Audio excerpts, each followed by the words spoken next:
법에 대한 관심이 우리 사회를 바꾼다. 박주민 송채경호의 법 바리바리. 오늘 11번째 시간 시작하겠습니다. 안녕하세요. 저는 한겨레 21 송채경호입니다. 안녕하십니까. 저는 법 읽어주는 남자 박주민입니다. 네, 안녕하세요. 요즘 법 알아가는 재미에 푹 빠진 곽현아입니다.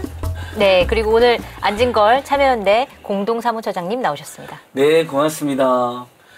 파파이스 뉴욕타임즈 때 몇 번 왔었는데 바리바리는 처음인데 영광입니다. 열심히 하겠습니다. 네, 반갑습니다. 네. 근데요, 이렇게 박수 이 정도로 안 돼요. 안 되나요? 오늘은 좀 더 미친 듯이 한번 쳐봐요. 물개 네. 박수로. 네, 박수! 네. 저희가 이렇게 박수를 치는 이유가 있잖아요. 축하드립니다, 박주민 의원님. 네, 축하드립니다. 예. 네, 감사합니다. 드디어 네. 지난주에 복권 당첨됐나요? 네, 복권 당첨된 건 아니고 불행히도 그건 아니고요. 네. 너무나 다행히 박주민 의원님께서 대표 발의하신 사회적 참사법 드디어 지난주에 통과가 됐고요. 이게 보면 이제 세월호 이기특조위를 구성할 수 있는 근거 법안이 되는 내용이잖아요. 네, 그렇기 맞습니다. 때문에 이기특조위에서 세월호에 관한 진상조사가 또 이루어질 수 있고, 그다음에 가습기 살균제 피해자분들에 대한 조사도 함께 이루어질 수 있는 법이 통과돼서 너무 좋은 것 같아요. 네. 저 진짜 이거 안 되면 어떻게 하려고 그러셔서 안 되면? 속마음, 진짜 속마음이 진짜. 속마음하고 몇몇 지인분들에게 그런 얘기는 좀 했어요. 뭐요? 사퇴를 해야 되는 거 아니겠냐. 그 정도로. 근데 이제 뭐 사퇴라는 게 쉬운 것도 아니고 그다음에 또 지역 구민 또 그렇죠. 뭐 약속이 약속이 있기 때문에 네. 하여튼 뭐 마음은 진짜 그랬어요. 네. 그리고 또 몇몇 분들한테 그런 고민을 좀 상담하기 또 하긴 했었습니다. 네. 그 정도로 이제 비장한 각오로 임하셨는데 네. 그래도 이렇게 통과되고 나서 엄청 기쁘셨겠어요. 저희가 소문 듣고 나니까 뭐 마치고 나서 낮술을 먹고 탱크를 먹었다. 행패를 본 적은 없어요. 아니, 제가 통과된 다음에 바로 직후에 이제 전화를 드려가지고 네, 취재를 하려고 그래서 의원님 뭐 소감이 어떠시고 뭐 이렇게 이것저것 물었더니 지금 술을 먹고 있습니다. 기분이 좋아서. 좀 이따 다시 전화 드릴게요. 그랬더니 이따가는 취해서 대답을 못할 수도 있습니다. 이러시더라고요. 네. 그러니까 그날 통과되고 나왔더니 이제 가족분들이 이제 거기 앞에 농성을 하셨잖아요. 전날부터. 그래서 그분들 다 이제 인사하고 안산으로 내려가시는 거 다 보고 그 다음에 저희 보좌진들이 정말 고생했어요. 네. 그래서 보좌진들 보고 그때까지 밥을 못 먹었고 가족들 그렇죠. 다 내려가시는 거 볼 때까지 1시 거의 좀 넘어서 네. 통과가 됐었죠. 그래서 밥을 먹자 그랬더니 다들 긴장하고 막 이래서 밥이 안 들어갈 것 같다. 그치. 그럼 차라리 그럼 반죽에 이렇게 좀 편하게 좀 하자라고 얘기해가지고 소주 마셨어요. 네. 그러셨구나. 진짜. 처장님도 그 참여연대 차원에서 이 법에 대해서 제정해달라 이렇게 촉구하시기도 하고 네. 하셨는데 좀 어떠셨어요? 통과가 되고 난 다음에. 정말 기뻤죠. 우리 박주민 의원님이 아마 의정활동을 계획하게 된 계기가 된 법률일 거예요. 네. 너무 고생하셨고요. 지성이민 감천이라고 정말 많은 국민들이 응원해 주시고 의원님들도 애써주시고 진짜요. 또 광화문에서 애도까지 행진도 하고 또 이 법을 마지막까지 방해한 게 어쨌든 자유한국당이냐 또 자유한국당 앞에 가고 막 규탄도 하고 호소도 하고 그러니까 욕할 사람 욕하고 심지어 저 같은 사람은 욕은 안 하고 이제 호소 제발 이 법은 도와주십시오. 다른 법은 몰라도 이렇게 하면서 다들 정말 우리 가족들 4.16연대 뭐 전부 마음을 모은 결과 좀 아쉬운 점도 있죠.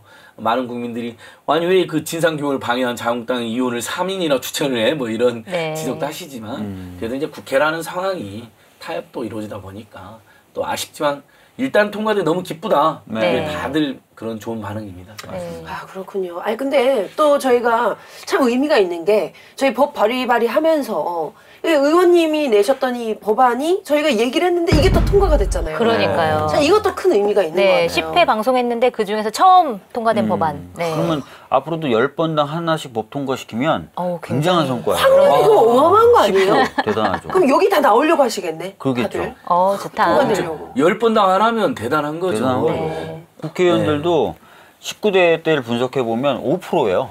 발의한 법안의 5%만 통과된다. 네. 이게 통계 수치입니다. 근데 저희 바리바리는 10%. 10%면 대단하죠. 네. 타율이 떨어질 것 같으면 왠지 통과가 예정돼 있는 법으로. 그것도 전략 중에 하나겠죠. 그렇죠. 그대로 통과가 된 건 아니죠. 네. 그래서 아까도 있죠. 말씀하셨지만 이제 야당과 협상하는 과정에서 약간 변화가 있었던 것 같아요. 맞아요. 대표적인 것은 기간이 원래 제가 발의했던 최초 원안의 경우에는 수정안도 제가 대표 발의했지만 최초 원안의 경우에는 2+1 3년이었어요. 네. 기본 2년에 추가 1년. 이미 저희가 방송했으니까 네. 그걸 제 방송을 보시라고 제가 하고 싶지만. 근데 이제 다시 보세요. 네, 2년으로 1+1로 네. 줄어들었어요. 그게 조금 아쉽네요. 네. 근데 아쉬운 이제 부분이네요. 그렇게 줄어들어도 괜찮다고 해서 그 안을 받았던 이유가 지난번 방송에도 나왔지만 기간의 기산점을 위원회가 결정할 수 있어요. 네. 그러니까 준비할 거 다 준비하고 사람 다 뽑아놓고 그다음에 뭐 교육이다 사전조사다 다 해놓고 이제 시작이야 하면 그때부터 시작이에요. 2년. 그래서 시간이 진짜 좋네요. 예, 시간이 뭐 충분할 것 같다라는 얘기 생각이 혹시 들어요. 야당에서 그런 걸 다행이네요. 몰랐던 거 아닐까요? 야당이 법안에 그런 대해서. 내용까지 꼼꼼히 살피기에 요즘 정신이 좀 없죠. 또 달라진 게 이제 특별검사를 요청하면 원하는 국회가 60일 내에 표결하기로 돼 있던 건데 90일로 좀 늦췄습니다. 네. 아니 네. 그렇게 크게 차이는 크게 차이는 안 없네요. 나죠. 네. 30일 양보해준다. 30일. 반면에 얻어낸 것도 있습니다. 뭘 얻어냈냐면 네. 위원을 추천을 안 하거나 늦게 추천할 경우가 있어요. 그럼 위원회 구성이 안 맞춰지잖아요. 그쵸. 네. 특히 총 이제 9명. 방해하고 싶은 네. 정당의 경우는 우리 뭐 위원은 추천 안 할 거야 이렇게 해버릴 수 있잖아요. 네. 그때를 대비해서 9명 중에 6명의 위원만 위촉이 되면 바로 가동하는 것으로. 그래 이것도 되게 중요한 부분이네요. 네, 만약에 실제로 혹시 뭐 야당에서 3명을 위촉을 추천 안 안 한다. 하더라도 그렇죠. 가동이 해제 가능한 막 이러면서 걸로. 네. 그럴 수도 있으니까. 나는 좋네요. 뭐 위원 추천 안 할 거야 뭐 이렇게 해버리면 혹시 가동 자체가 안 될 수 있어서 그 조항은 또 잘 설득해서 넣었습니다. 다행입니다, 네. 진짜. 오늘 얘기할 법안도 이 사회적 참사법과 약간 관련이 있는 법안인데 네. 박주민 의원님께서 대표 발의하신 징벌적 배상에 관한 법률안. 네. 네. 이 법안은 이제 가습기 살균제 사태 관련된 법안으로 보이는데요. 이 법안을 발의하게 된 좀 배경이라든지 필요성이라든지 좀 사실은 설명해 이건 주시면. 가습기 살균제 피해 사건이 이제 큰 동기이긴 하지만 그거 말고도 기업들이 잘못해서 사망하는 경우가 작년 그리고 올해 초까지 굉장히 많았었어요. 예. 근데 이제 그런 잘못된 회사 운영 방침이나 이런 것들 회사가 잘 안 바꾸죠. 네. 왜냐하면은 아주 조그만 금전적인 배상만 하면 그리고 형사처벌의 경우에는 아주 말단 실무자들만 처벌되면 끝이었거든요. 네. 그러다 보니까 회사 입장에서는 경영 방침이라든지 이런 걸 굳이 바꿀 필요가 없었었는데 그런 것들 좀 시정하자라고 해서 징벌적 손해배상제도 도입 필요성이 정말 작년 올해 초에 많이 얘기가 됐었어요. 징벌적 손해배상이라는 게 뭐냐면 그냥 일반적인 손해배상은 제가 어떤 손해를 100원 입었다. 그럼 그 손해 100원을 갚으면 끝인 거예요. 근데 네. 징벌적 손해배상 제도는 제가 정말 못되게 100원의 어떤 손해를 상대방에게 입혔다면은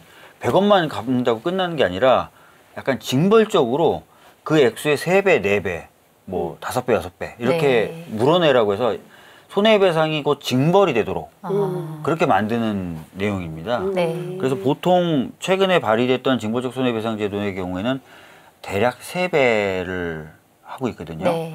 근데 이제 제가 발의했던 법안의 경우에는 생명을 해하거나 고의로 네. 또는 뭐 중과실로 신체의 어떤 건강을 훼손하게 만들었다 그러면 제한 없이 아, 3배, 4배가 아니라 제한 없이 물론 제한이 없다고 해서 뭐 1000배, 1000배가 되는 게 아니에요. 왜냐면 네. 법원이 결정하기 네. 때문에 법원이 적당하게 결정하는데 다른 법은 아까 말씀드렸던 대로 3배 한도 내에서 법원이 결정한다면 최대 세배였는데 최대 3배 내에서 결정한다면 제한 없는 상한선 없도록 해놓고 법원이 여러 가지 사정을 감안해서 적당한 손해배상액을 물릴 수 있게끔 만든다는 게 제일 큰 특징이고요. 네. 또 다른 하나는 그 인지대, 그러니까 금액을 많이 청구하면요, 그 금액 액수에 비례해서 인지대라고 소송을 할 때 붙이는 인지 있잖아요. 네. 그 값이 같이 올라가요. 네. 왜 그렇게 비싼 거예요, 같이? 그것 때문에 소송을 못하는 경우가 포기하는 있다고 거예요. 그러더라고요. 네. 그 유명한 그 이건희 이맹희 형제 간의 분쟁에서 네. 그 재벌대기업 이맹희 회장님마저도 상고심 때 인지대가 100원대가 넘어가니까 소송을 포기하는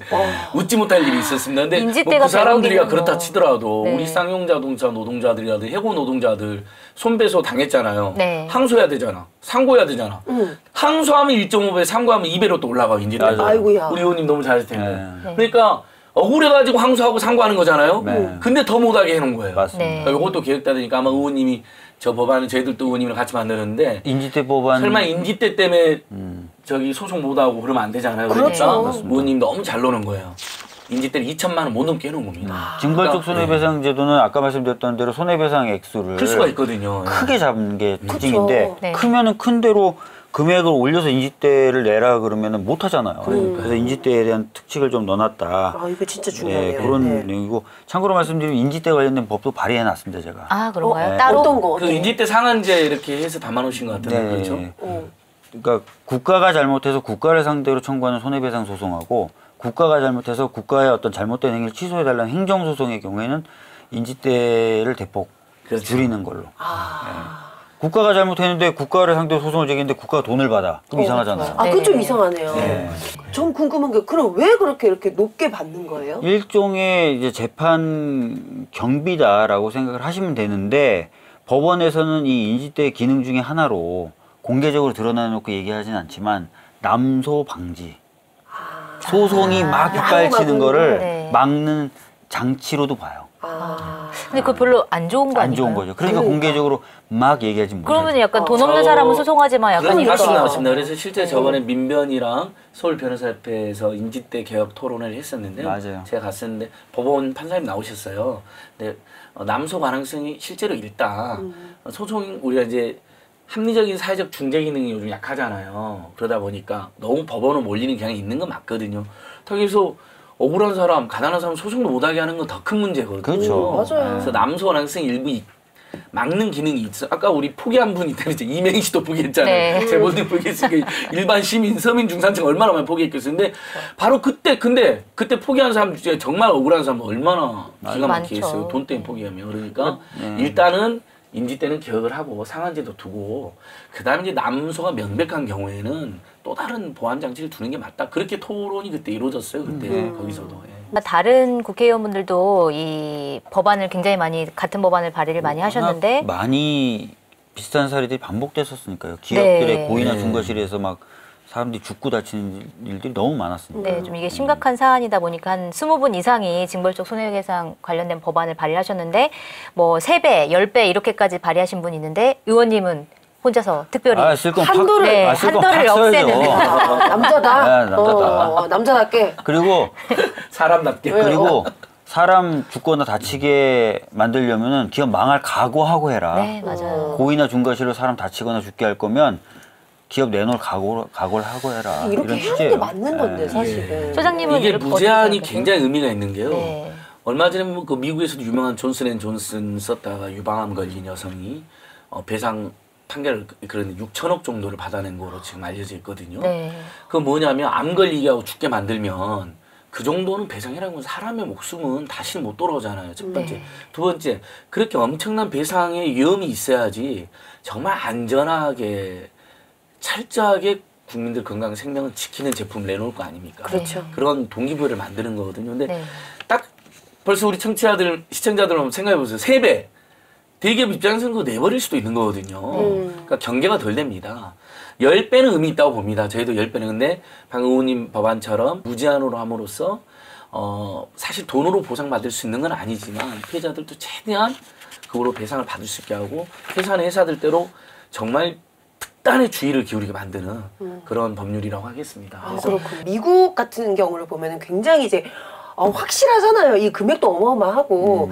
그런데 지금 보니까 우리가 지금 제한 없는 배상이라고 이제 우리가 이렇게 의원님께서 냈는데 미국에서조차도 3배 보상이 그냥 대세다. 뭐 이렇게 제한이 없다든지 뭐 10배까지 하는 것도 뭐 위헌의 소지가 있다. 이런 얘기가 들리던데 그럼 우리가 너무 이렇게 처음부터 너무 높게 범위를 잡은 게 아니냐. 근데 아까도 말씀드렸다시피 제한이 없다 그래서 진짜 제한 없이 손해배상 청구를 법원에서 인정하는 건 아니에요. 억만배 막 이러면서.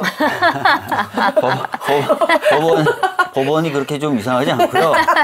이제 나중에 이제 안진걸 처장님이 더 자세히 말씀해 주실 텐데요. 미국에서도 실제로 법원에서는 합리적으로 판단을 하니까 막 5배, 6배 막 이렇게 하는 경우도 드물어요. 그러니까 근데 미리부터 3배로 딱 잘라놓으면은 진짜 아까 말씀하셨던 것처럼 진짜 적은 액수의 손해배상을 해서 도입 취지가 무색한 그런 경우가 생길 수 있어요. 그래서 좀 무제한으로 해놓는 거죠. 그리고 약간의 위화 효과도 저는 생각을 했어요. 위화 효과라는 게 뭐냐면 저런 어떤 규정이 존재하는구나 해서 약간 두렵게 만드는. 그렇죠. 기업들이 더 예방이 조심하게 되죠. 만들고. 예방을 하기 위해서. 근데 아예 그냥 3배다. 그 3배도 아니고 사실 3배보다 더 적게 법원의 판단에 따라서 내도 된다. 그러면 뭐 이렇게 생각할 수 있잖아요. 내지 뭐. 내지 뭐 이러면서. 이럴 수도 있잖아요. 네. 그래서 그런 것들 좀 막아야 징벌적 손해배상제도 취지가 산다고 생각해요. 의원님도 말씀 잘하시는데 무제한이라서 진짜 완벽한 무제한은 아니고요. 미국에서도 일부 줄인다라는 논의는 있는 걸로 알고 있습니다. 왜냐하면 그렇게 해봤더니 또 일부 기업의 부담이 너무 커서 그럼 10배나 이 정도로 제한하자, 줄이자 이런 논의 있을 수 있죠. 근데 우리는 한 번도 해본 적이 없잖아요. 네. 지금 우리 대기업들에 의해서 얼마나 많은 국민들이 죽거나 다쳤습니까 그동안 다국적 기업에 의해서. 옥시가 한국에서만 팔았잖아요. 그 문제된 위험한 문제. 물질을. 왜 우리나라에서 유럽에서는 살생물질 관리가 잘 돼 있어갖고 했다가는 망할 거 뻔히 알고 심지어 형사처벌까지 받으니까. 나쁘네요. 고의적이네요. 그래서 옥시에 대해서 지금도 저희들이 불매운동하고 매주 월요일마다 옥시 앞에 아직도 가고 있어요. 피해자들이 피눈물 흘리고 있는 거고. 한국에서만 팔았습니다. 정말 그 제품을요. 그러니까 그런 일이 한국이 만만하다고, 한국의 법체계가 느슨하다고 알고 있었던 거거든요. 네. 그러니까 다시는 그런 일이 없으려면 일단은 무제한으로 도입해가지고, 그리고 아까 말씀 다 무제한이 아니잖아요. 아주 중과실과 고의에, 그 다음에 회복할 수 없는 사망이나 중대한 신체적 위해를 가한 경우니까 네. 그런 경우로 또 합리적 제한이 일부 되어 있습니다. 네. 그런지 못하게. 그리고 그런 징벌적 손해배상제도가 들어오면 마치 기업이 다 망할 것 같다는 생각을 하시는데, 징벌적 손해배상제도가 오히려 각 기업이 갖고 있는 안전 기준이라든지 이런 거 높여주는 효과도 있어요. 그래서 예를 들어서 우리나라 음식들이 중국 같은 데서 굉장히 인기가 있거든요. 왜냐면 우리나라 제품은 안전할 거다라고 믿기 때문이에요. 그쵸. 네. 근데 그런 기대 수준을 더 높이면 저는 수출이나 이런 거에 있어서도 나쁘지 않다고 봐요. 네, 훨씬 더 도움이 될 수 그리고 있겠네요. 중국 이야기 했으니까 말씀 잘하셨어요. 중국이 최근에 식품 안전 분야에서 하도 그런 중국이 식품 안전 사고 많잖아요. 네. 중국 가짜 과정도 계란 징벌적 뭐. 손해배상 도입해가지고 거기는 식품 안전 분야는 10배 정도 물리는 거로. 중국도 이제 일반적으로 징벌 손해배상을 도입하고 있는데 뭐 2배, 3배도 있고 그러더라고요. 근데 식품 안전은 10배 이상 물리는, 10배 정도 물리는 거로 지금 도입이 됐다는 겁니다. 네. 그래요? 저도 중국도? 예, 우리나라 대기업들이나 중소기업 중국 수출 많이 하잖아요. 그 기준이 있기 때문에라도 국내에서도 높이고 기준을 또 중국 수출도 잘하고 네. 또 중국으로 들어온 소송도 안 당하고 더 좋아지잖아요. 네. 네. 윈입니다, 윈. 우리가 이 법을 통과 안 시키면 중국보다 더 안전하지 못한 식품을 그러니까. 생산해낼 수 있는 생산될 수 있는 거죠. 네, 그런 기준이 될 수 있겠네요. 근데 그냥 또 갑자기 또 궁금해가지고 그 계란 얘기하셨잖아요. 중국 계란 그 가짜 계란 있잖아요. 한번 화제가 됐었잖아요. 네. 아, 근데 너무 저- 신기한 것 같아. 저는 드는 생각이 만드는 게 더 힘들 것 같아요. 저도 그 생각했어요. 차라리. 저도 그 골판지로 만든 뭐 만두인가 두부 네, 그런 것도 나오는데 있었는데. 그거 만드는 게 더 힘들 텐데. 저는 그 생각했거든요. 만드는 돈이 더 들 것 같은데. 저게 더 정성이 들어갈 것 그러니까 같은데. 예전에 네. 톱밥에다가 빨간 색소 친 것은 좀 쉽잖아. 이런 건 좀 귀여워. 네. 뭐 먹는 죽진 않잖아. 톱밥 먹고 죽진 않으니까 그러니까. 귀여웠는데 정말 그런 불량만두나 네. 불량 아니, 계란을 근데 계란에다가 그 안에다 뭘 넣어야 되잖아. 그러니까요. 그 기술이. 나는 저게 훨씬 힘들 것 같은데 야 이 사람들 좀 특이하다 이 생각했었거든요. 네. 집단 소송이 발전하면서 미국 대기업들의 경쟁이 높아졌습니다. 네. 미국의 유명한 소비자 소송에 에어백 소송이라는 게 있거든요. 처음에 에어백이 나올 때 에어백이 너무 세가지고 목이 막 뒤로 이렇게 제쳐지고 코다 부서지고 막. 부러지는 일이 발생했어요. 그래서 손해배상 거액을 물린 거예요. 자동차 회사들이. 그러니까 에어백이 너무 세니까 이번에 에어백 약간 강도를 줄였을 거 아니에요. 그랬더니 이제 앞으로 부딪혀갖고 이제 사람들이 이마가 깨지고 막 네. 제도 보호가 안 된 거예요. 또 소송을 한 거예요. 미국 시민 소비자단체들이. 그랬더니 또 배상 판결이 나온 거예요. 그 얘기. 그러니까 미국 자동차 회사들이 그럼 어느 장단에 맞춰라는 거냐. 그러니까 미국 법원이나 시민 소비자단체는 바로 그 장단에 맞춰라는 거다. 너무 세지도 않고 너무 약하지도 않아서 안전하게 보호되는 그 에어백. 네. 그걸 내놓으면 당신 회사 자동차 우린 더 살 거다. 네. 실제로 그래서 미국 에어백이 많이 안전해졌고 세계 자동차 시장을 석권할 수도 있었던 겁니다. 그래서 기술적으로 네. 더 보완할 수 있는 그러니까요. 하나의 기제로 그래서 작용하는 지금 거군요. 한국도 우리도 차 탔을 때 에어백에 대한 굉장히 믿음이 있잖아요. 물론 이제 그런 사고가 아예 안 생겨야 되지만 비교적 아주 안전한 에어백이 도입된 거거든요. 그러니까 이런 제도가 시민의 국민의 생명과 안전을 굉장히 많이 보호하게 된 네. 겁니다. 예, 역사적으로도 입증이 됐어요. 그리고 맞아요. 또 더 길게 봐서는 기업들을 위한 법일 수도 있다. 아, 그래요. 그래서 그러니까요. 제가 말씀드렸잖아요. 그 에어백 그래서 최저 계획을 내놓으면 그 자동차를 더 산다니까요, 사람들이. 그렇죠. 그리고 그 나라뿐만 아니라 전 세계적으로도 네, 훨씬 더 많이 세계적으로 팔 수 인정을 있게 받게 되고. 되고 아주 안전한 자동차도 안전한 제품이다. 좋은 법이네요. 그 저희가 맞습니다. 우리가 언제 나쁜 법 소개한 적 있어요? 너무 당연한 얘기를 제가 좀 이상한 법 한번 우리 좀 그러니까 굉장히 이 법을 이상한 토막내는 아니 그 방식으로 해야 될 것 사실은 같아요. 이번에 자유한국당에서 네. 발의한 국정원 특활비에 대한 특검법이 있어요. 그거 좀 이상해요. 왜요? 그 내용이 왜요? 보시면 다 이상하다는 느낌이 들 거야. 아, 그래요? 왜요? 예? 박근혜 정부 한번 때 다뤄야 되겠다, 우리. 빼놨다는 소문이 들리던데요. 아니 아, 왜요? 자유한국당 의원이 주로 수사받을 것으로 예상되는데 자유한국당이 특검 추천을 주도하게 돼 있어요. 그리고 대법원장이 임명해요. 그러니까 대법원장이 지금까지 12번 특검이 있었지만 대법원장이 임명한 케이스가 없어요. 대법원장은 추천만 4번 했어요. 4번 정도. 왜냐하면 특검이라 하더라도 기본적으로 행정 기능이거든요. 그래서 대통령이 임명하는 게 보통인데 네. 갑자기 대법원장이 임명하는 걸 갖다 놨고. 갑자기 사법부가 예. 나왔구나. 그리고 더 웃긴 건 그 법이 통과될 때까지 수사를 멈춰달래. 그러면 통과가 안 되는 동안 그럼 증거 다 없어지고 막 이렇게 하는데 네, 네. 통과되지 않기 위해 만든 법안이구나. 그러니까 이게 네. 야, 새누리에 또 뭘 추진했냐면 밤 9시에는 집회 못하게 하는 뭐 이런 네. 걸 또 추진하고 그랬어요. 그리고 우리 촛불 집회 못할 뻔했어요. 이번에. 그러니까 그거 정말 막아내기 정말 잘했죠. 네, 2016년 정말 잘하셨네요. 촛불 시민혁명 정말 그때 이제 불법 될 뻔했잖아요. 야간 집회는 이제 아시다시피 제가 헌법소원 해가지고 위헌 판결 받았는데 오케이. 그 부분이 비어 있으니까 새누리당이 시간 제한 조항을 또 두는 법을 또 발의한 거예요. 근데 그때 더불어민주당의 백원우 간사님 뭐 이런 분들이 실제로 행안위 그 상임위장에서 오리털 침낭 갖고 잤어요. 그 법 막으려고. 네. 그렇죠. 온몸으로 막은 또 법안. 이렇게 너무 고세한 막아요. 의원님을 말해줘야 돼요. 백원우 전 의원님 현재 청와대 민정비서관입니다. 아, 이 정말 정보를 저희가 또, 드리면서 예. 정말 백원우 간사님 그때 그리고 밖에서 우리 인권시민단체 민변참여인데 박주민 의원님 저하고 맨날 가가지고 맨날 가서 이 저희도 부분 안 계속 됩니다. 국회에 있었거든요. 그래서 제가 그때 처음으로 한겨레나 경향에는 가끔 제 이름이 나왔지만 처음으로 중앙인가 조선에 제 이름이 나왔어요. 그래서 박주민이 다 뒤에서 조종한다고. 그래서 되게 대단한 인물로. 내가 조종하진 않는데? 저희 방송을 즐겨보시는 자유한국당 의원님 중에 혹시 이 법에 대해서 좀 설명을 하고 싶다 이런 분 계시면 저희는 언제든지 문이 열려 있으니까 좋은 예. 좋은 자세예요. 오세요. 오세요. 그래서 그런 법안들 좀 가져가자 해봐도 재밌을 것 같아요. 뭐 저희 재밌을 것 한번 같아요. 특별하게 한번 했으면 좋겠어요. 그래 근데 연말 그러면 연초에는 우리- 황당한 법안 특집 소개도 한번 하셔도 되겠네요. 그러면 우리 아까 얘기했던 그 법 통과 비율이 조금 줄어들 각오를 하긴 해야 될 것 같아요. 그거는 외로 하는 거 그거는 호예요? 호해 좀. 호해로. 네. 그렇게 호예로 하는 이상한 거. 법안? 예. 네, 특집. 세상에 이런 일이. 국회에 이런 법. 국회에 이런 이런 법이. 법이. 이러면서. 보면은 이제 징벌적 손해배상제 지금 발의를 하셨는데 올해 3월에 국회 본회의에서 통과된 법안 중에 제조물 책임법 개정안이 통과가 네, 됐는데 맞아요. 이걸 보면은 제조물의 결함을 알면서도 필요 조치를 취하지 않아서 이제 가습기 피해자처럼 소비자가 생명이나 신체에 중대한 손해를 입은 경우에 발생한 손해액 최대의 3배까지 이렇게 3배죠. 배상 책임을 지도록 하는 내용인데 근데 그러면은 좀 약간 궁금한 게 그 어떤 분야에 대해서 징벌적 손해배상이 이미 좀 들어가 있는데 만약에 모든 것들 뭐 포괄하는 방식으로 또 다른 법안이 통과가 되면 그 전에 통과된 그 분야에 대해서 예를 들어서 3배까지 이렇게 하면 신법 어떻게 되는 거예요? 우선입니다. 그런가요? 네. 신법이 우선하고 이제 사실 제조물이라는 건 이제 우리 익숙하니까 제조물은 뭐 기업들이 내놓은 상품들인데 제조물 말고도 사람이 죽거나 다친 경우 많잖아요. 네.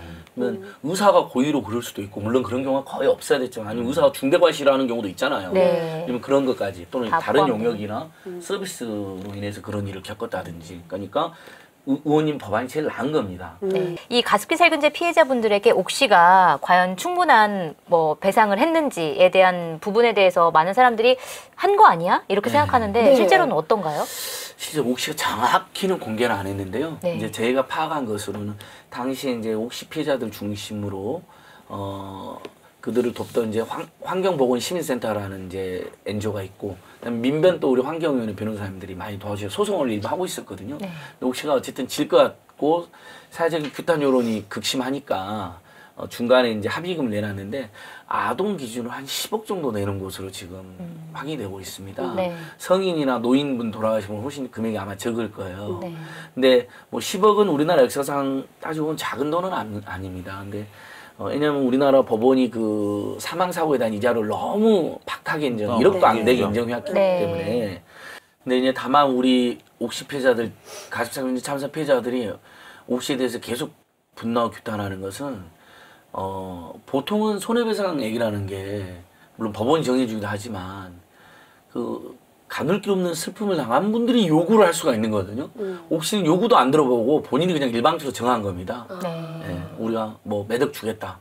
10억 줄 테니까 받아가라 이런 식이었던 거예요. 네. 그래서 지금도 우리 옥시 피해자들이나 가십장 참사 피해자들은 옥시의 진정성이 없다 이렇게 느끼고 있는 거죠. 애초부터 한국에만 약간 그런 제품을 출시를 한 예. 것부터도 문제지만 또 이런 피해액을 산정하는 과정에서 피해자의 목소리를 전혀 듣지 맞습니다. 않는 과정도 예. 참 아이고. 이 싸움은 사회적 참사 특별부가 만들어져서 위원회에서 조사도 하게 되어 있잖아요. 그러니까 그 진상 조사를 하고 다시는 그런 일 안 나라는 재발방지 대책을 우리 국회 중심으로 또 위원회 좀 만드는 거하고 또 별개로 밖에서 또 시민 소비자 피해자들은 맞아요. 계속 또 그 책임 있는 가해자들의 태도를 촉구하고 좀 더 책임 있는 배상을 촉구하고 좀 더 진상 규명에 협조할 것을 위원회가 공식적으로 나서는 것도 별개로 또 이 당사자들의 목소리를 계속 내야 됩니다. 안팎에서 계속 노력을 하는 그런 구조로 한 2년 정도, 우리 법에 지금 2년이니까 2년 동안 저희는 더 싸울 생각하고 있습니다. 저희도. 이게 보니까 네. 2015년 2월에 서울중앙지법에서 교통산재 손해배상 담당 법관들이 간담회를 열어서 네.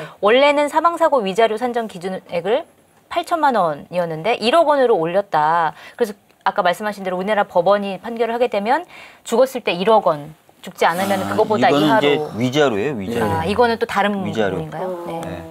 적극적 손해와 뭐 소극적 손해 플러스 위자료, 손해 3분설이에요. 적극적 손해는 내가 안 써도 되는 돈을 이 사고를 당함으로 해서 썼다.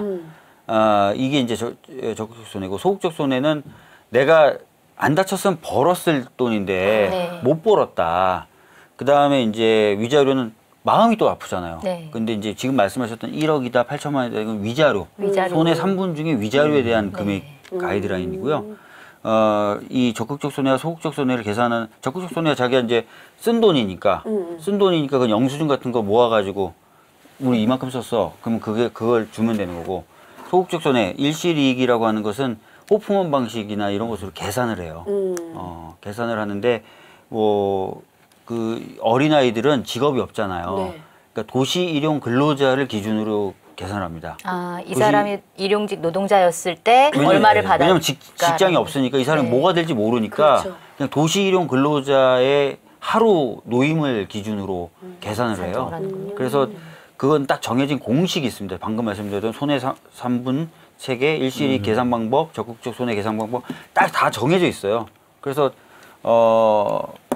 근데 워낙 위자료가 너무 싸서 네. 싸고, 그래서 또 아이가 사고를 당해서 목숨을 잃으면은 직업이 없었기 때문에 네. 그렇게 많지 않습니다. 근데 가끔 우리가 이런 해외 이제 그런 뭐 어떤 배상금을 받았다더라. 뭐 미국 같은 경우 뭐 맥도날드에서 커피 쏟아가지고 손 대었는데 뭐 2억 뭐 넘게 받았다더라. 그러면 이야 진짜 뭐 우리는 교통사고 당해서 억울한 죽음을 당했는데도 막 손 댄 거보다 더 적게 그러니까 우리 뭐야 이런 진짜 좀 허탈한 생각이 들거든요. 이게 아예 체계가 다른 거예요. 미국이랑 우리나라랑. 그러니까 미국은 방금 말씀하셨던 그 맥도날드였죠, 손댄 거. 네. 그거 다 징벌적 손해배상제도에 의해서 받은 그런 거고요. 거군요. 우리나라는 아직 징벌적 손해배상제도가 없으니까 아까도 말씀드렸던 대로 네가 입은 손해 그걸 정확하게 계산해서 그거를 딱 갚아주겠다. 요게 손해배상의 개념이에요. 그럼 우리는 필요하겠다 진짜 이 법안이요. 네, 좋은 맞아. 것 같아요. 네. 네. 우리는 커피숍에서 뜨거운 커피 되면 네. 와서 지가 잘못했다 그래요? 저기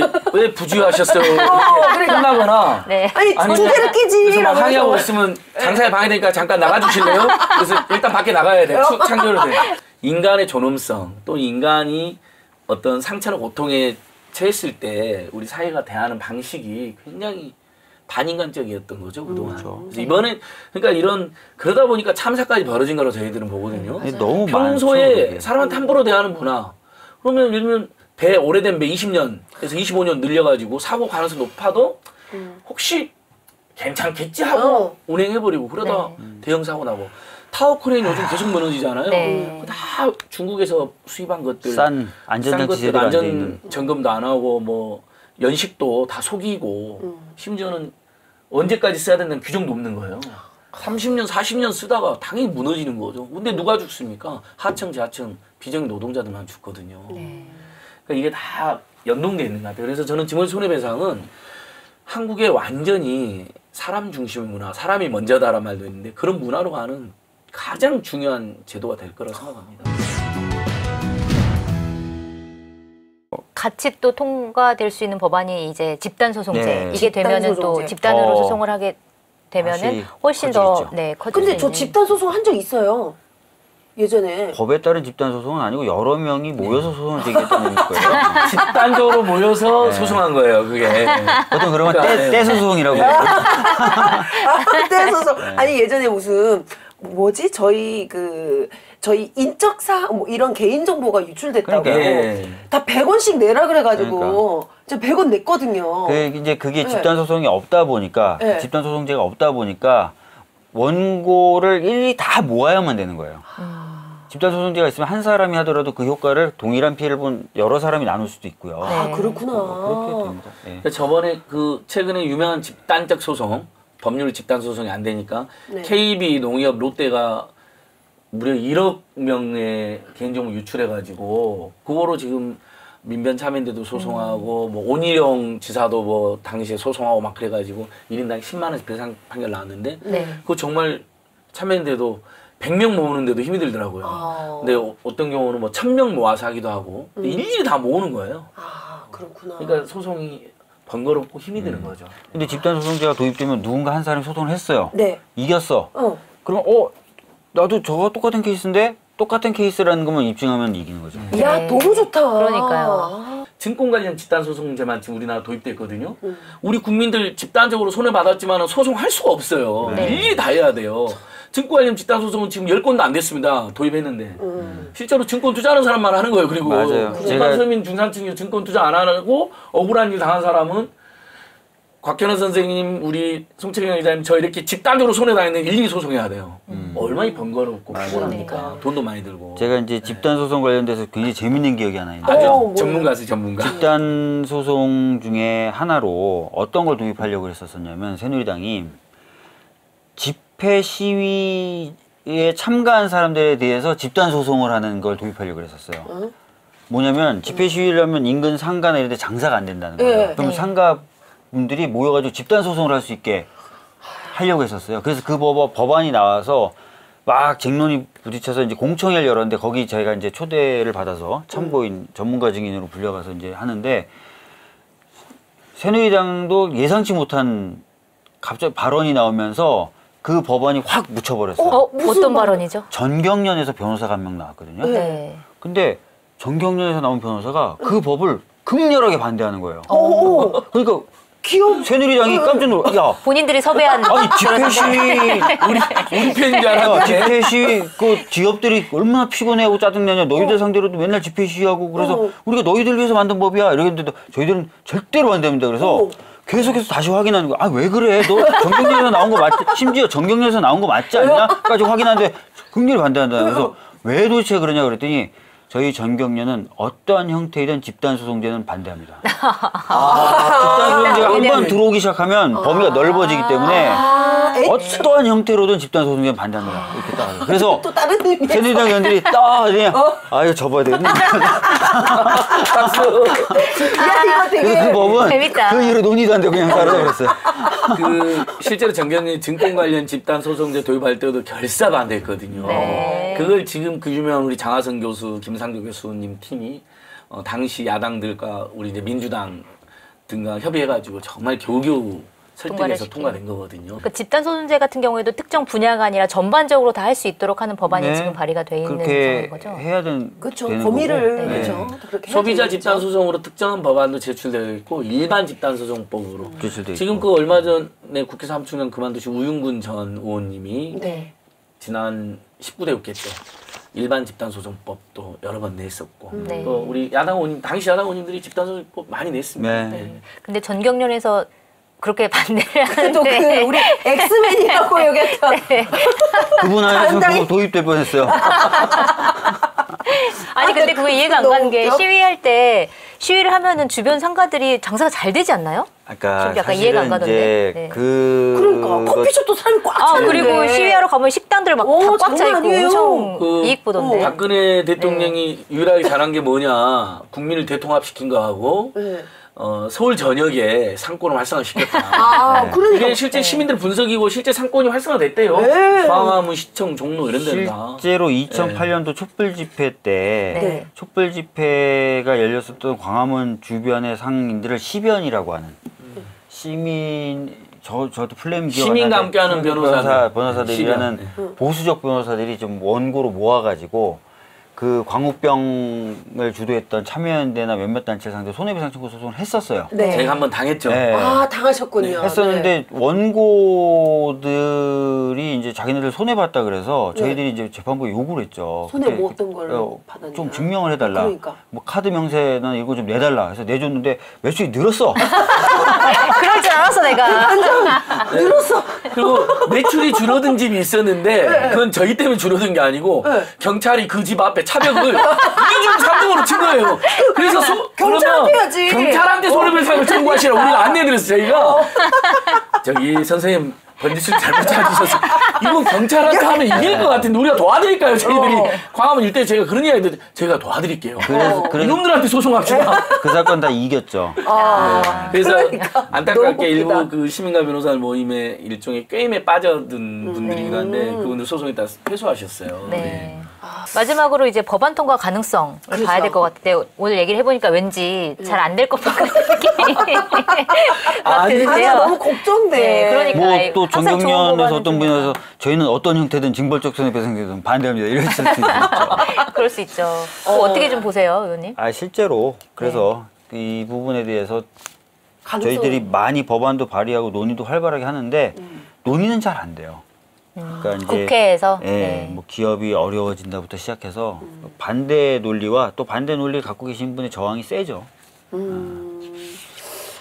이게 보면은 약간 뭐랄까 영화 같은 얘기긴 한데 로비를 받거나 기업으로부터 약간 그런 것들이 좀 저는 제가 그냥 들은 소문이에요. 소문? 소문이라서 사실이 아닐 수도 있다는 걸 반드시 전제로 들으셔야 됩니다. 그렇죠.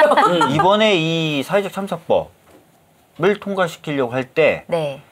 화학 제품을 판매했던 대기업들에서 로비가 많았다. 어? 라는 얘기가 돌고 있어요. 아 왜요? 이게 또 통과시켜달라고 로비한 건 아니고. 가습기 살균제도 약간 혹시 통과시켜달라고 통과 좀 제발. 세월호가 너무 마음이 아파서 이러면서 뒤에서 그게 아니라- 몰래. 그게 아니라 네네. 좀 안 해야 되는 것 아니냐라는 로비가 많았다는 얘기했습니다. 아, 그리고 저희 의원실로도 전화가 좀 왔다 이런 아, 그래요? 얘기했습니다. 예. 국회를 가보면 우리 의원님도 많이 보셨겠지만 재벌 대기업의 이제 대관 담당자라는 분들이 막 네. 대관 떼로 담당자들이 몰려다니는 경우도 그 있고 극장이나 이런 걸 빌려주는 대관하는 담당이 아니라요. 저기에서. 관을 상대로 네. 하는. 네. 네. 굉장히 친절하시네요, 오늘. 약간 아재 개그 필도 있었죠. 아, 근데 네. 중요한 건 도움이 돼요, 저한테. 실제로 몰랐는데 맞습니다. 의외로 이 대관이란 말이 네, 전문 용어여가지고 맞아요. 그리고 이제 국회나 시민단체 쪽 분들은 아는데 일반 국민들은 뭐 장소 빌려주는 데인지 이러는데 그렇죠. 네. 관을 상대한다 또는 정치권 뭐 NGO를 상대한다 뭐 CR팀이라고도 합니다. 기업의 관계망을 관리한다 그랬는데 근데 막 다니면서 의원님들한테는 함부로 접근 못 하는데 예를 들면 보좌관들한테는 접근해가지고 막 그러니까 예전같이 이제 음성적인 로비나 막 돈 뿌리고 이런 건 거의 없어졌다고 보시면 될 것 같아요. 물론 네. 일부 의원들이 그럴 수도 있으니까 우리가 이제 감시 계속 해야 되는데 어찌됐든 계속 만나면서 막 엄살, 과장 이런 걸 하는 거죠. 그러니까 네. 통신비나 운동 우리가 하고 있잖아요. 언제 통신비나 법도 한번 다뤄주시면 좋겠는데 근데 SK텔레콤 막 국회에서 마치 작년 한 해만 통신 3사가 3.7조를 벌었거든요. 어마어마한 돈을 벌었는데 통신비 좀 인하해도 안 망하거든요. 근데 마치 망하고 투자량 못하고 뭐 5G 안 될 것처럼 막 과장하고 다녀요. 그러면 예를 들면 자유한국당 보좌관들이나 이분들은 영향을 일부 받아가지고 또 법사위나 이제 미방에 이제 막 자기 퍼뜨리는 거죠. 이거 안 된다. 문재인 정부의 통신비나 법안 막아야 된다. 막 이러고 돌아다니는 거예요. 그리고 보면은 왜냐면- 그 국회 네. 대관 업무 하시는 기업의 대관 업무 하시는 분들 보면 국회에 계셨던 분들이 굉장히 많아요. 맞아요. 아하. 보좌관 출신이라든지 보좌관 아니면 출신들을 뭐, 대관 네, 업무로 그렇기 그렇죠. 때문에 워낙 왜냐면 잘 얼굴이 이제 서로 다 친하니까. 예, 잘 알고 아니까. 있으니까 예. 이렇게 엄살 부리기가 좀 더 편할 거 아니야. 아, 나 죽겠어. 이러면서. 그러니까 아니 기업도 우리 사회 소중한 구성원이고 특히 고용이라든지 재화나 서비스를 창출하는 아주 귀한 일을 하기 때문에 뭐 국회의원 보좌관 출신을 대관 담당으로 뭐 모시고 갈 수도 있죠. 그것까지는 제가 뭐라 안 합니다만 그래서 이제 원활한 소통이 되고 꼭 필요한 법안은 수용도 하고 이런 식으로 활용하는 게 아니라 반드시 필요한 법인데도 온 국민의 이익이 되는 법인데도 그걸 저지하는데 악용하는 거니까 이제 제가 지적을 하는 겁니다. 네, 이 법안 통과를 위해서 한마디씩 좀 하신다면 의원님부터 그다음에 차례로. 뭐 재법원이라서 뭐 잘 봐주세요. 너무 약하신 거 아니에요? 대관 대관. 일단 민주당, 정의당, 국민의당은 이 법을 대부분 찬성하시고요. 제가 다 뭐 접촉을 해보니까 문제는 또 자유한국당입니다. 권성동 의원님, 김진태 의원님 이런 법 아주 권자, 성자. 개거품 몰고 아니 우리 법 발의발에서 굉장히 많은 이름이 자주 있는데 맨날 나오죠. 맨날 나오죠. 출연료 제가 알면서도 또 이야기한 거예요. PD님 여기에 그 마스코트나 생일 때 사진을 좀 그리고 올렸다는 그분들 거예요. 있으면 좋을 것 같아요. 아니, 그래서 왜 그러세요? 그분들 막 그러면서 귀여워하면서 이 법은 그래도 통과시켜주세요 하면서 그거 괜찮다. 저희 캐릭터 이렇게 모셔놓고. 그러니까. 법사위원 권성동 법사위원 막 욕하고 이런 거 말고 오히려 네. 응원해주면서 이런 그러니까. 법들은 통과시켜주면 국민들이 박수 보냅니다 하면서 읍소할 목적으로. 읍소용으로 우리가 좀 약간. 국민들께서 함께 해주신다면 올해는 이미 늦었는지 모르겠지만은 사실상 특별법이 통과된 것처럼 그 정신과 취지가 증명 손해배상하고 집단소송이랑 비슷한 팩시법들이거든요. 다시 이런 참사하지 말자는 법이니까 내년 지방선거 앞두고 또 선거 앞두고 이 법 반대하면 가만두지 않겠다. 제2의 그렇지. 촛불 심판을 하겠다. 이런 분위기를 분위기를 만들어서 2월 임시국회, 4월 임시국회 정도에는 통과될 수 있도록 최선을 다해보겠습니다. 네. 화이팅. 감사합니다. 우리도 힘냅시다. 네.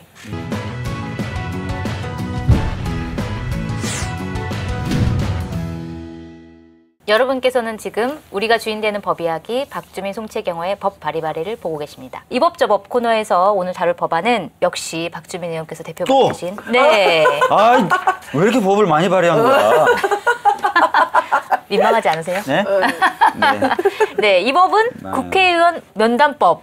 와, 되게 재밌는 법안인 것 같아요. 네. 이게 무한도전에서 발의를 약속하셔서 맞습니다. 만드셨다고. 그때 이제 국회의원 미팅법이라고 제안을 처음에 해주셨었어요. 네. 국민의원이. 재밌다. 네, 그래서 제가 문제 제기를 했죠. 소개팅은 안 되는 거냐. 소개팅도 포함시키자. 그래서 미팅과 소개팅을 포함시키니까 면담이 되더라고요. 아니 미팅과 소개팅은 뭔가 되게 좋은 느낌인데 소개팅은 1대1로 만나는 좀 거예요. 설레이는 게 그러니까 설레는 느낌이 있었는데 면담하니까 면담 좀 갑자기 약간 좀 약간 딱딱해지는. 좀 딱딱한데. 법안 취지를 좀 설명을 해주세요. 그러니까 그때 이제 문제 제기하셨던 부분이 뭐냐면 국회의원들이 국민의 대표자라고 하는데 얼굴 한번 보기 어렵다. 그리고 뭔가 전화를 걸든 뭐 메일 주소로 메일을 보내든 답도 없고 네. 얼굴 보고 얘기 좀 하고 싶다. 그게 그렇게 어렵냐라고 얘기를 하시더라고요. 그래서 아니 그러면은 진짜 한번 쉽게 또 편하게 만나고 싶은 국회의원들 만날 수 있게 해드리면 좋을 것 같다는 생각이 들더라고요. 그래서 내용은 30명 이상이 이제 서명을 해서 국회 사무처에다가 A라는 국회의원을 만나고 싶습니다. 또는 이 용건과 가장 적합한 국회의원을 소개해 주세요. 소개해 주세요. 이제 소개팅. 네. 만나게 이 사람을 만나기 위해서 찍팅 이렇게 되는 건데 그러면서 사무처는 그 신청서를 받자마자 국회의원 해당 국회의원한테 보내요. 네. 이렇게 요청이 들어왔는데 만나겠냐 안 만나겠냐. 그러면 국회의원이 보고 아 이거는 만나면 굉장히 어떤 사적인 어떤 그런 청탁이 오갈 수도 있다. 이렇게 거부할 수도 있고 또는 만나겠다 이렇게 할 수도 있어요. 근데 국회의원이 거부하면 끝이냐 그건 아니고요. 면담을 요청했던 사람이 다시 이의를 제기할 수 있습니다. 왜 거부하느냐? 왜 거부하느냐 이렇게 그래서 이제 한 번 더 다퉈볼 수 있고 그래서 이제 면담이 이루어지고 그것뿐만 아니라 한 달에 한 번 정도는 공개적으로 국회의원들 자신의 의정 활동에 대해서 이제 알리는 행사를 갖도록 합니다. 사실은 선거 때는 뻔질나게 보이더니 그렇죠. 이제 일반 시민의 언어로 하는 거예요. 네. 당선된 다음에는 보기가 힘들어 이렇게 이야기하는 분들 많거든요. 근데 그건 일부 이해는 돼요. 왜냐하면 선거 때는 유권자 계속 후보자 만나는 게 일이고 당선되신 이후에는 정말 많은 법도 만들고 행정부 감시하셔야 되니까 예전처럼 많이 못 만나는 건 이유가 있죠. 이거 있죠. 근데 네. 너무 안 보여. 너무 만나기 그렇다고 힘들어요. 해서 이게 문제가 지나치게 되는 못 거예요. 만나. 예. 실제 의원님 만나기 어렵거든요. 왜냐면 어느 일단 정도로 어려워요? 국회를 들어갈 때 네, 네. 정문에서부터 예전보다는 많이 좋아졌는데 누구 만나러 왔어요? 막 물어보고 그래서 약간 위축이 돼요. 그다음에 이제 의원회관에 가잖아요. 의원회관은 가가지고 그 의원실에 보좌관이나 비서관님들하고 사전 약속이 안 됐으면 아예 출입이 안 돼요. 출입을 네. 안 시키죠. 의원실 출입 반드시 전화를 딱 신분증 내고 그 의원실 왔습니다 하면 그 의원실에 전화를 해서 물어봐 확인해요. 안진걸 씨 왔는데 약속됐나요? 근데 저번에 제가 약속한 비서관이 깜빡하고 밥 먹으러 가버렸어. 근데 다른 비서관님이 그걸 못 아닌데요? 전해드린 거야. 아, 처음 듣는 분인데요? 아니 약속한 거 없느라고 저 거기서 30분 사람 기다렸는데. 쫓아보내세요. 근데 그래도 저는 경험 많으니까 그 앉아서 좀 기다릴 여유도 있지만 일반 뭔가 애절한 민원이나 그쵸. 청원 있어 오신 분은 그럼 낭패감 느껴지는 저 이런 팁 문제도 하나 있어요. 알아요. 팁? 의원회관 들어갈 수 있는 팁. 알려주세요. 꿀팁. 의원회관에는 매일매일 소회의실에서 회의가 항상 열리거든요. 네. 네, 시민공청회라든지 이런 것들이 오. 거의 매일 그거 열리니까 구경하러 왔다? 네, 그거 보러 왔다라고 하면 통과될 수 있습니다. 그렇죠. 네. 제1소회의실, 제2소회의실에 왔습니다. 그 세미나에 꿀팁. 왔습니다. 이렇게 들어갈 수는 네. 있어요. 그러면 이제 역시. 대부분 들여보내주기 때문에 기자님 센스 있으시네요. 미팅은 30명으로 하는 건데 예를 들면 그 상임위에서 의무적으로 의안으로 다루게 하는 거죠. 그 일종의 변형된 국민 발언일 수도 있는데 그럼 예를 들면 한 10,000명 정도가 국민들이 서명하면 상임위에 접수하고 상임위에서 할 수도 있고 그러니까 요 취지랑 비슷한데 네. 요 국회의원님들하고 미팅하고 면담회에서 건설적인 대화 나누는 요런 제도 하나 하고 한편으로는 상임위에서 꼭 좀 다뤘으면 좋겠다는 걸 그게 제안하는 뭐냐면 거하고 이렇게 있으면 핀란드 같은 나라가 하고 있는 의제형 국민 발언제를 말씀하신 그렇죠. 거예요. 예. 의제형 국민 발언제는 뭐냐면 5만 명, 핀란드는 5만 명 이상이 청원을 하잖아요. 그럼 네. 그걸 상임위에서 법안처럼 다뤄야 돼요. 그렇죠. 이거 너무 좋다. 의무적으로. 제가 그래서 지금 핀란드 박사하고 계속 얘기를 하면서 어, 이 법안 휘바, 준비 중에 휘바? 있어요. 네. 휘바. 그분은 핀란드 박사인데 핀란드 사람은 아니고 네. 한국 유학생인데 네. 그분이 이제 이 제도를 연구하고 있어요. 네. 그래서 이 콜렉팅 시스템이라고 청원을 그냥 서면으로 받는 게 아니라 온라인에서 받는 제도를 운영하고 있어요. 이 콜렉팅 시스템, 그 다음에 그 상임위에서 처리하는 사무처 규칙, 국회법 3가지를 지금 저희 의원실과 같이 지금 작업을 하고 있어요. 이거 너무 좋은데요, 이거. 예. 근데 뭔가 이제 좀 푸시할 것 같아요. 면담법은 일단 그 정도로 큰 법안으로 다뤄주는 게 말고도 국회의원들에게 소소하게 민원을 넣거나 하소연하고 싶으신 것들이 있거든요. 네. 그런 것들을 위한 법이고, 그 다음에 이제 의제형 국민발언제는 이제 말씀하신 대로 법안으로 다뤄지게 만드는 거. 그거는 지금 따로 지금 네, 작업 그러니까 중에 그 두 개가 병행되면 국민 입장에서는 상임위에 제안해야 되나 청원해야 될 게 그렇게 하면 되고 그거 외에 의원하고 어떤 좀 건강한 대화 또는 꼭 필요한 상의를 드려야 될 게 있을 때는 그런 제도를 이용하고 사실 저희가 뭐 아까 우리 청원할 때도 뭐 20만 뭐 이렇게 얘기를 했는데 사실 30명은 마음 먹고 친구들 끌어 모아가지고 이렇게 하면은 또 할 수 있는 인원이긴 그러니까요. 하잖아요. 네. 그래서 또 일부 또 그 의원님이나 또 다른 분들은 지금 일이 너무 바쁜데 막 또 좀 뭐 고의로 막 이런 식으로 인원을 모아서 계속 뭐 면담하자는 식으로 하면 나 의정 활동 어떻게 하느냐. 어떻게 할 거야, 박주민? 그렇게 이러면. 얘기하시는 분들이 있어요. 네. 있는데 네. 사실은 근데 선거 때 같은 경우에는 막 무조건 만나고 싶어 하시거든요. 반대로. 그래요? 그 마음을 좀 헤아려 30명 있으면 30명 있으면 무조건 무조건 가가지고 뭐 다 하시는데 그런 마음을 좀 헤아려 주셨으면 좋겠고 그리고 사실 이게 제도가 도입된다 하더라도 제 경험에 비춰봤을 때 저는 웬만하면 다 만나드리거든요. 거의 다 네. 만나드리는데 폭주를 그렇게 안 할 거예요.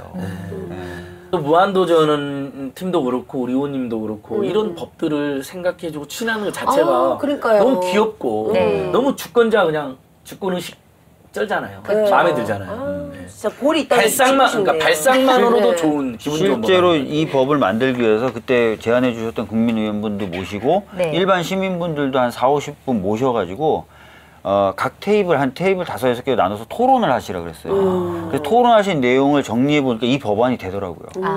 네, 그래서 그런 식으로 이 법안 자체도 그런 식으로 만들었어요. 네, 법안 자체도 국민들의 뜻을 좀 모아가지고 네. 만든 측면이 있군요. 재밌다. 네, 이런 귀여운 법 많이 생겼으면 그러니까요. 좋겠습니다. 네, 그건 안 법. 돼, 근데.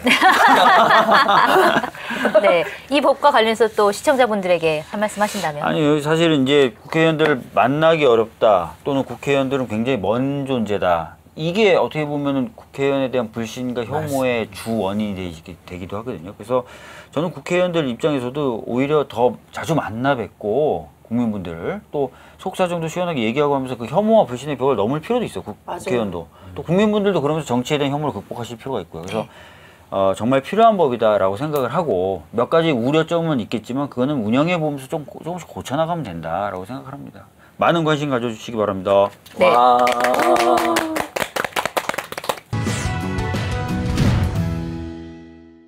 시민들의 의견이 우리 법과 사회를 바꾼다. 시민 바리바리 코너 시간인데요. 오늘은 서울 평촌에 사시는 차승현님 의견을 소개를 해드리겠습니다. 안녕하세요. 박주민 의원님, 송채경화 기자님. 저는 무기계약직 사기에 대해 이야기를 하려 합니다. 제 주변에 무기계약직인 분들이 여러 분 계신데요. 그분들이 가장 듣기 싫어하는 말이 무기계약직은 정규직이다. 이런 말입니다. 두 분은 무기계약직이 정규직이라고 생각하시나요? 절대 그렇지 않습니다. 지난 이명박 박근혜 정권에서 계약직이 무기계약직이 되면 정규직 전환이라고 떠들었지만 그것은 순사기입니다. 무기계약직이 되면 월급 그대로 정년까지 갑니다. 월급이요? 세상에 고용노동부 무기계약직 16년 동안 일하신 분이 165만 원을 받고 우체국 무기계약직 분들도 그렇습니다. 성과급도 정규직 차지이고 승진도 없고 무기계약직은 그야말로 무기징역직입니다. 웃기는 게요. 공공기관에서도 무기계약직을 정규직이라고 하지만 조직도를 보면 비정규직으로 되어 있거든요. 그런데 비정규직 국민임대주택 우선 공급 대상 신청서를 넣으면 노동부에서 무기계약직은 정규직이라서 대상이 안 된다라고 한다는 거죠. 임금과 복지 혜택은 계약직이면서 단지 근로계약을 정년까지로 했다는 이유만으로 정규직일까요? 그래서 저는 요청드립니다. 무기계약직은 정규직이 아니니 계약직으로 대우받는 법안을 만들어주시거나 아이고. 지금 발의되어 있는 법안 중에 무기계약직 처우 개선 법안이 있다면 꼭 좀 통과될 수 있도록 힘써주시기 바랍니다. 아무쪼록 이번 정부에서는 무기계약직을 정규직이라고 하는 사기를 치지 않았으면 좋겠습니다. 네, 이런 의견인데 어떠신가요, 의원님? 실제로 이런 민원들이 저한테도 몇 건 들어왔었어요. 네. 그러니까 뭐 10년째 똑같은 월급을 받고 있다라든지 무기계약직은 사실 정규직이 아닌데 정규직이라고 자꾸 얘기하는 게 뭐 속상하고 답답하다 이런. 한번 뭐 법안이 발의되어 있는지 확인해 보고 또 가능성이 있는지 등등 좀 살펴보도록 하겠습니다. 그리고 비정규직을 정규직화 하겠다라는 것이 특히 문재인 정부의 핵심 과제 중에 하나라서요. 충분히 검토해 볼 만하다고 생각합니다. 네. 그러니까 무기계약직이 아니라 무기징역직이라는 말이 너무 그러네요. 가슴에 꽂히네요. 네. 자, 의견을 보내주신 차승현님께는 이 보령시에서 만드는 누룽지 과자 어딨어? 내가 다 먹었네. 네, 너무너무 맛있어서 내가 먹을 수밖에 없었던 보령시에서 만든 누룽지 과자 한 박스를 선물로 드리겠습니다. 이게 또 끝이 아닙니다. 네. 뭔가 대단한 게 또 뭐 준비되어 있나요? 있다고 들었습니다. 난 왜 이래 우리? 막 어마무시한 선물들이 오고 있어. 오. 빠바밤. 와, 멋있네요. 야, 이거 오늘 탐내는 분들이 굉장히 많았습니다. 박 의원님 이거 보니까 또 생각나는 애니메이션 이런 거 없으신가요? 그게 지금 멀어서 잘 안 보이는데 네. 뭐가 태권부인가요? 아니면 그렇죠. 네. 로봇 태권브이 메탈 컨택트. 네. 국내 최초로 만들어진 100% 합금 태권브이 피규어 세트 출시를 기념하기 위해서 전설의 김청기 감독님과 전문가들이 한국 만화 캐릭터를 소개하는 로봇 태권브이 김청기 감독과 함께하는 우리 애니메이션, 우리 만화 이야기가 12월 9일 토요일 오후 2시부터 5시까지 서울 애니메이션 센터에서 열린다고 하는데요. 뭐 피규어 캐릭터 이런 거 좋아하시는 분들 굉장히 많으시잖아요. 네. 뭐 애니메이션 관심 있으신 분들은 많은 참석 부탁드리겠고요.